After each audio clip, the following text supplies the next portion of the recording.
Welcome to r/Ask Reddit, where people answer the question, what's the creepiest display of intelligence you've seen by another human? Our first reply is from the Wraith Kills. I knew a guy who worked retail and was able to memorize customer credit card numbers. He used them to buy adult content. Our next reply is from Send Me Nudes, though. A friend once showed me his guidebook to how to handle his girlfriend. He'd taken notes on her likes and dislikes, what he'd given her, and precisely how she responded, which actions caused which responses in her, what phrases he could quote at her to yield particular responses, etc. And then sort of used the information he'd collected to write a little guide to expected outcomes of various things that he does, so that he could diffuse her if she got mad at him. If she felt unloved, he had strategies for fixing the situation so he could go back to doing whatever he likes while she gets off his back. If X, then Y will likely yield Z unless P.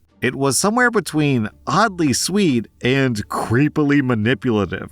Beneath that, Perorium says exactly what I was thinking, which is, what brand of autism is this? I don't read this as malice or he's intentionally trying to manipulate her. I think this is just how this guy understands the world and makes sense of it. And beneath that, Mr. Salty G says, I imagine them breaking up and she eventually gets a new boyfriend. One day, the new boyfriend gets a message.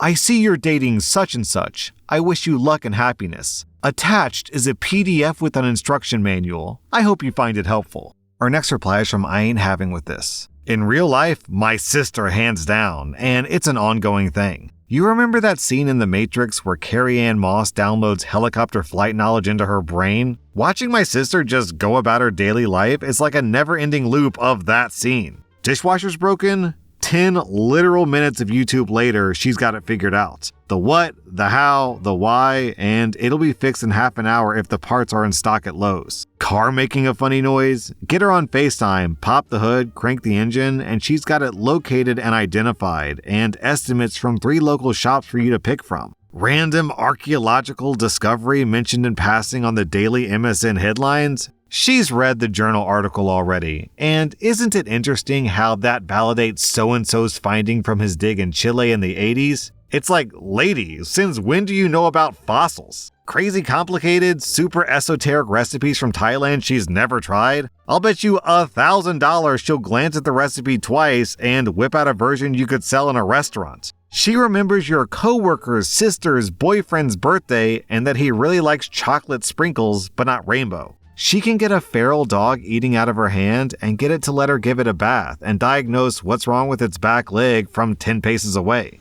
Hey sis, do you happen to know anything about welding? How to preserve this old dress I found in great-grandma's attic? What I should do about these weird bugs on my potato plants? Of course you do. Her bosses at work keep trying to move her up the chain, but she's not interested because it'll cut into her jam-making time or something. But they all come to her first when there's a question or a problem they can't fix, and they listen on the first go. Her husband says that he's seen her ask the general manager what flavor of stupid he ate for breakfast this morning, and seen him apologize for the error in judgment. She'll tell you she's not that smart, she just has a good memory, but I don't know, man. It's terribly handy to have her on my side, but if she ever decides to take over the world, we're all screwed.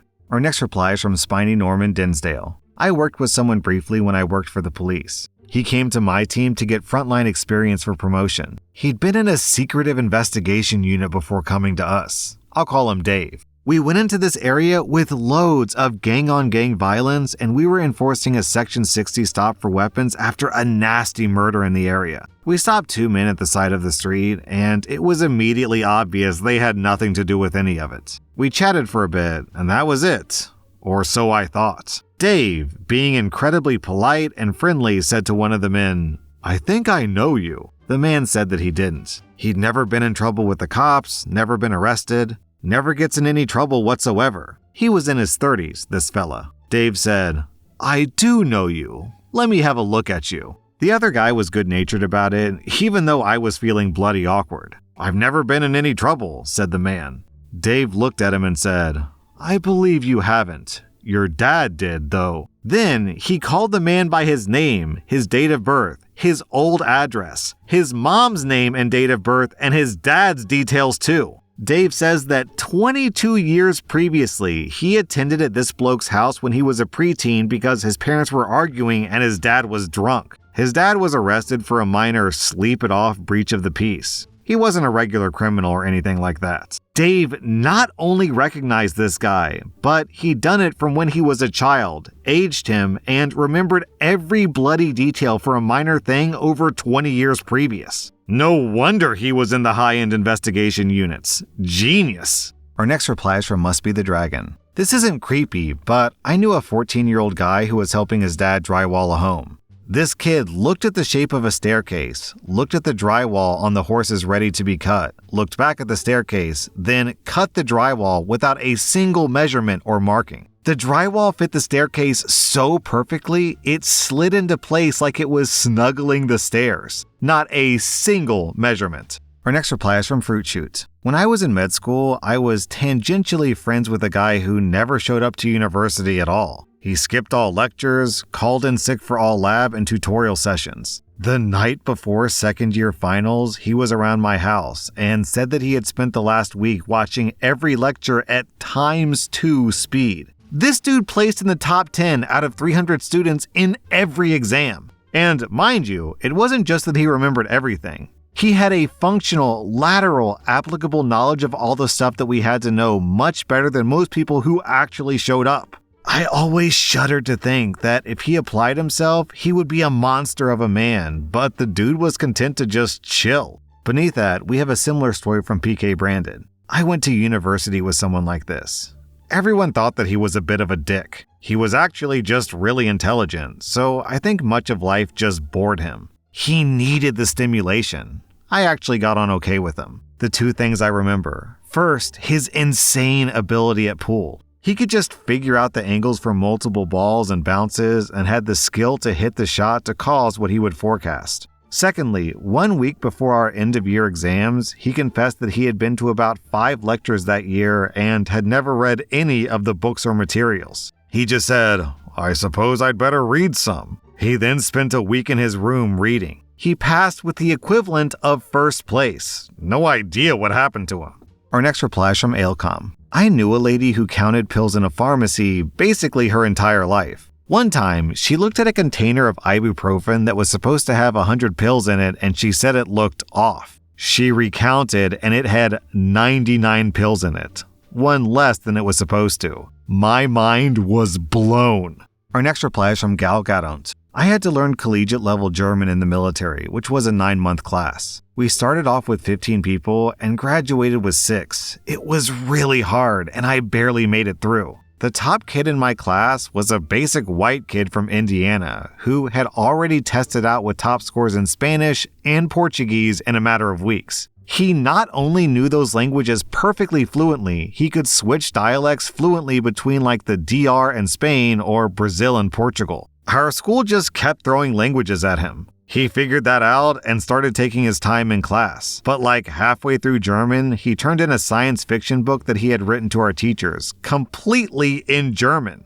Then they put him in Arabic, then Farsi, which were each a 1.5-year-long schools on their own. So in the 9 months that I was there to learn how to read, write, and speak German, which already had an expected high failure rate, this guy did the same thing for Spanish, Portuguese, German, Arabic, and Farsi, including dialects, accents, and wrote a couple of books. Before he came, he said that he knew some Spanish from working construction after high school, and he liked the idea of becoming a linguist, but he had never really tried learning before. Besides languages, he seemed extremely normal, but no one knew that he was writing books. We already had like 4 hours of homework every night. It was insane. We were friends and I asked him his method. He said that his favorite way to learn was to take songs he knew in English and then translate them into the new language. The trick was that he wouldn't translate it word for word. He would learn about the people and say the lyrics how they would say it. How he figured that out, I have no idea.